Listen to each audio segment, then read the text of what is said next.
Hello നമസ്കാരം, എല്ലാവർക്കും സുഖം തന്നെയല്ലേ? എല്ലാവർക്കും മിയാസ് ഫുഡ് ബുക്കിലേക്ക് സ്വാഗതം. പെട്ടെന്ന് തന്നെ ഉണ്ടാക്കിയെടുക്കാൻ പറ്റുന്ന തേങ്ങ അരച്ച കൊടംപുളി വെച്ചിട്ടുള്ള ഒരു മീൻകറി റെസിപ്പിയാണ്. അപ്പോൾ നമുക്കിത് എങ്ങനെയാണ് ഉണ്ടാക്കാന്ന് നോക്കിയാലോ. ഒരു മൺചട്ടിയിലേക്ക് 6 കഷ്ണം മീൻ കഴുകിയെടുത്തതാണ്. അപ്പോൾ ഇതിലേക്ക് ആവശ്യത്തിനുള്ള ഉപ്പ് ചേർത്തെടുക്കാണ്. ഇതിലേക്ക് ആവശ്യത്തിനുള്ള മഞ്ഞൾപ്പൊടി, അതായത് ഒരു 1/4 ടീസ്പൂണിന്റെ ഒരു പകുതി മഞ്ഞൾപ്പൊടിയാണ് ചേർത്ത് കൊടുക്കുന്നത്.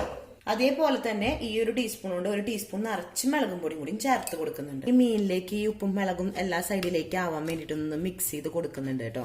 അപ്പൊ നന്നായിട്ടൊന്ന് സൂക്ഷിച്ചിട്ട് വേണം, മീനൊക്കെ ആകുമ്പോൾ പെട്ടെന്ന് ഉടഞ്ഞു പോകാൻ ചാൻസ് ഉണ്ട്. അപ്പൊ അത് കാരണം തന്നെ നമ്മളൊന്ന് സൂക്ഷിച്ചിട്ട് വേണം നമ്മൾ മീനൊക്കെ മസാല പരട്ടിയെടുക്കാൻ വേണ്ടിയിട്ട്. ഇതിലേക്ക് 1 ടീസ്പൂൺ വെളിച്ചെണ്ണയാണ് ഞാൻ ഒഴിച്ചു കൊടുക്കുന്നത്. 1 ടീസ്പൂൺ വൈറ്റ് വിനീഗറും കൂടി ഇതിലേക്ക് ഒഴിച്ചു കൊടുക്കുന്നുണ്ട്.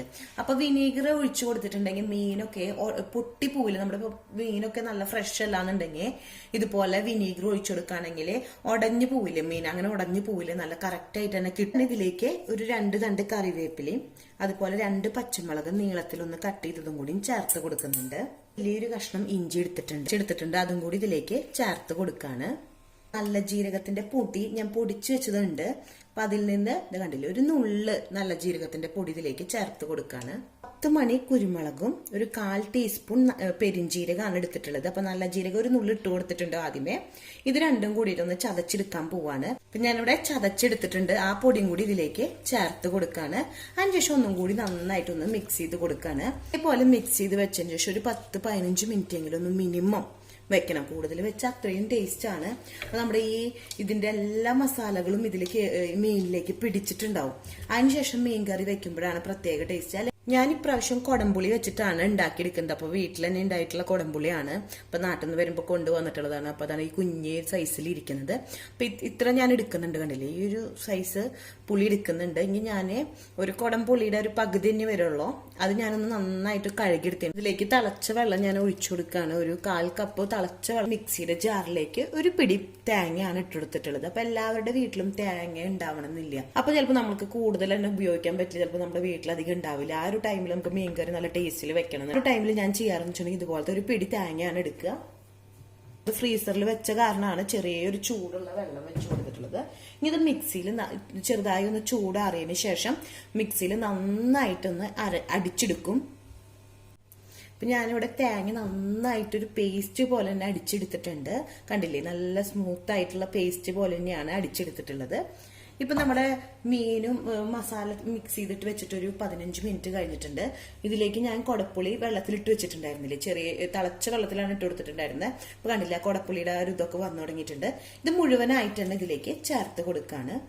ഇതൊന്ന് മിക്സ് ചെയ്ത് കൊടുക്കാണ്. ഈ കൊടംപുളിയും കൂടി ഇട്ടെടുത്തതിന് ശേഷം ഒന്ന് മിക്സ് ചെയ്ത് കൊടുക്കാണ്. ഇപ്പൊ സ്റ്റവ് ഓൺ ചെയ്ത് കൊടുത്തിട്ടുണ്ട്. ലോ ടു മീഡിയം ഫ്ലെയിമിന്റെ ഇടയിലാണ് വെച്ച് കൊടുത്തിട്ടുള്ളത്. അതൊന്ന് തിളച്ചു തുടങ്ങട്ടെ. അതേപോലെ തന്നെ നമ്മൾ തേങ്ങ അടിച്ചെടുത്തതിലേക്ക് 1 ഗ്ലാസ് വെള്ളം കൂടി ഞാൻ ഒഴിച്ചു കൊടുക്കുന്നുണ്ട്. ഒന്നും കൂടി നമുക്കൊന്ന് മിക്സിയിൽ അടിച്ചെടുക്കാം. അപ്പൊ ഇതൊന്നും കൂടി ഞാൻ മിക്സിയിൽ അടിച്ചെടുത്തിട്ടുണ്ട്. അതുപോലെ തന്നെ ഇത് തള വന്ന് തുടങ്ങിയിട്ടുണ്ട്. ഇതിലേക്ക് ഈ തേങ്ങയുടെ പാലും കൂടി, അതായത് ഈ തേങ്ങ അടിച്ചെടുത്തിട്ടുള്ള പാലാണ് ഇതിലേക്ക് ഒഴിച്ചു കൊടുക്കുന്നത്. ഇനി ഒന്ന് മൺചട്ടി ഒന്ന് എല്ലാ സൈഡിലേക്കൊന്ന് മിക്സ് ചെയ്ത് കൊടുക്കാണ്. ഇതുപോലെ ഇളക്കി കൊടുക്കായിരിക്കും എപ്പോഴും നല്ലത്, മൺചട്ടി കയ്യിൽ വെച്ച് ഇളക്കുന്നതിനെക്കാട്ടും. അതിനുശേഷം ഇത് തിളച്ച് ലോ ടു മീഡിയം ഫ്ലെയിമിൽ ഇട്ടിട്ട് ഇത് നന്നായി തിളച്ചൊന്ന് കുറുകി വരട്ടെ. ഇത് തള വന്നു തുടങ്ങുന്നുണ്ട്. അപ്പൊ ഒന്നും കൂടി ഇതുപോലെ തന്നെ ഇളക്കിയിട്ട് വീണ്ടും നമുക്ക് വെച്ചു കൊടുക്കാം. 2-3 മിനിറ്റ് കൂടുമ്പോൾ മൺചട്ടി എടുത്തതിന് ശേഷം കൈ വെച്ചിട്ട് 2 സൈഡിലും ഒന്ന് പിടിച്ചിട്ടൊന്ന് ഇളക്കി കൊടുക്കുമ്പോൾ എന്ന് വെച്ചിട്ടുണ്ടെങ്കിൽ നല്ല യോജിപ്പായി വരും. അതുപോലെ തന്നെ ഒരു 2-3 മിനിറ്റ് കൂടുമ്പോൾ വീണ്ടും ഇതേപോലെ തന്നെ ഇളക്കി കൊടുക്കാം. അല്ലാണ്ട് കയ്യിൽ വെച്ചിട്ട് ഇളക്കി കൊടുക്കുന്നതിനെക്കാട്ടും എപ്പോഴും നല്ലത് ഇങ്ങനെ ഇളക്കി കൊടുക്കുന്നതായിരിക്കും. അപ്പോൾ നമുക്കൊരു ഗ്ലൗസോ അല്ലെങ്കിൽ ഒരു തുണിയെങ്കിലും പിടിച്ചിട്ട് നമുക്കിതുപോലെ മൺചട്ടി ഇളക്കി കൊടുത്താൽ മതി കേട്ടോ. അപ്പോൾ നന്നായി തിളച്ചത് കുറുകി വന്നു തുടങ്ങിയിട്ടുണ്ട്. അപ്പോൾ നമ്മൾ തേങ്ങ അരച്ചതൊന്നും നമുക്കിതിൽ മനസ്സിലാവില്ല. എന്നാൽ തേങ്ങ അരച്ച് കഴിഞ്ഞാൽ ചിലവർക്കാണെങ്കിൽ നന്നായി കട്ടി പൂന്ന് പറയും. അപ്പൊ ഇതുപോലെ വെള്ളം ഒഴിച്ച് കഴിഞ്ഞിട്ടുണ്ടെങ്കിൽ നന്നായിട്ട് കട്ടിയായി പോവില്ല, എന്നാ നന്നായി ലൂസായിട്ടും പോവില്ല. നല്ല സാധാ നമ്മൾ തേങ്ങാപ്പാലിൽ മീൻകറി വെക്കുന്ന അതേ ഒരു ടേസ്റ്റിൽ തന്നെയാണ് ഉണ്ടാവുക. അതേപോലെ തന്നെ പിന്നെ മൺചട്ടി ആയി കാരണം തന്നെ നന്നായിട്ട് കുറുകി പോകേണ്ട ആവശ്യമില്ല. പിന്നെ അത് ടേസ്റ്റ് ചെയ്ത് നോക്കിയപ്പോൾ ഉപ്പും പുളിയൊക്കെ കറക്റ്റ് ആയിട്ട് വന്നിട്ടുണ്ട്. ഇപ്പൊ ഉള്ളി കാച്ചാൻ വേണ്ടിയിട്ട് ഇതുപോലത്തെ ഒരു ചെറിയൊരു സവോളയാണ് എടുത്തിട്ടുള്ളത്. അപ്പൊ അല്ലാന്നുണ്ടെങ്കിൽ ചോന്നുള്ളി ആയാലും മതി കേട്ടോ. ചോന്നുള്ളി ആകുമ്പോൾ കുറച്ചും കൂടി ടേസ്റ്റ് കൂടും. ഇപ്പുറത്ത് ഉള്ളി കാച്ചാൻ വേണ്ടി ഒരു പാനിലേക്ക് 1 ടേബിൾ സ്പൂൺ വെളിച്ചെണ്ണ ഒഴിച്ചു കൊടുത്തിട്ടുണ്ട്. മീൻ കറി നന്നായി ഒന്ന് തിളച്ച് നല്ല യോജിപ്പായി വന്നിട്ട് ഈ ഒരു ടൈമിൽ സ്റ്റവ് ഓഫ് ചെയ്ത് കൊടുക്കാണ്. പിന്നെ മൺചട്ടി എല്ലാം ചൂടോണ്ട് ഇരുന്നിട്ട് നന്നായി ഒന്ന് കുറുക്കി നല്ല യോജിപ്പായി വരും. ഓയിൽ ചൂടായതിലേക്ക് സവോളയും വേപ്പിന്റെ അല്ല 2 തണ്ടും കൂടി ഇട്ട് കൊടുത്തിട്ടുണ്ട്.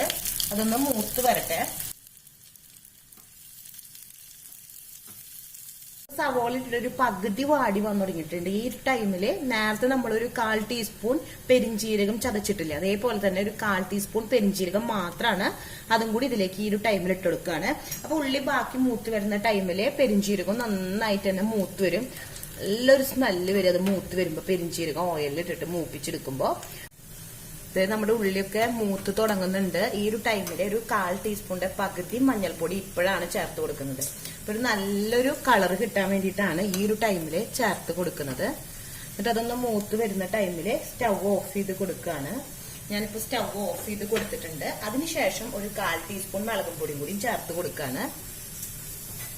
അപ്പൊ ഈ ഓയിലില് നമ്മൾ സ്റ്റവ് ഓഫ് ചെയ്തെടുത്താൽ ആ ചൂടിൽ കിടന്നിട്ട് വേണം മുളകും മഞ്ഞളും നന്നായിട്ടൊന്ന് മൂത്ത് വരാൻ വേണ്ടിയിട്ട്. നമ്മൾ മൂപ്പിച്ചെടുത്തത് ഇതിലേക്ക് ചേർത്ത് കൊടുക്കുകയാണ്.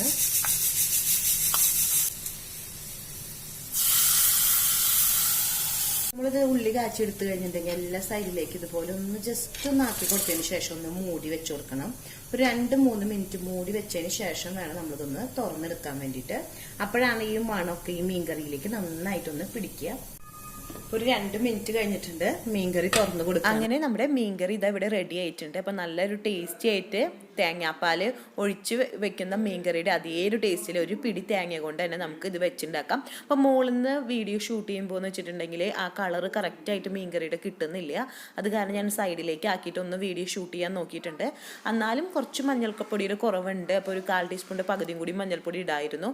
അതെന്ന് വെച്ചിട്ടുണ്ടെങ്കിൽ ഓൾറെഡി എൻ്റെ കയ്യിൽ മഞ്ഞൾപ്പൊടി കുറവായ കാരണമാണ് ഞാൻ കുറച്ച് കുറഞ്ഞിട്ടുണ്ടായിരുന്നത്. അപ്പോൾ ആദ്യം തന്നെ ഞാനൊരു 1/4 ടീസ്പൂണിന്റെ പകുതി ചേർത്ത ടൈമിൽ നിങ്ങൾക്ക് ഒരു 1/4 ടീസ്പൂൺ തന്നെ മഞ്ഞൾപ്പൊടി ചേർത്ത് കൊടുക്കുകയാണെങ്കിൽ ഒരു നല്ല യെല്ലോ കളറിലുള്ള മീൻകറി തന്നെ കിട്ടും. നിങ്ങൾക്ക് എല്ലാവർക്കും വീഡിയോ ഇഷ്ടമായി എന്ന് വിചാരിക്കുന്നു. അടുത്ത ദിവസം പുതിയ വെറൈറ്റി റെസിപ്പി ആയിട്ട് വീണ്ടും വരാം. Thanks for watching. ബൈ.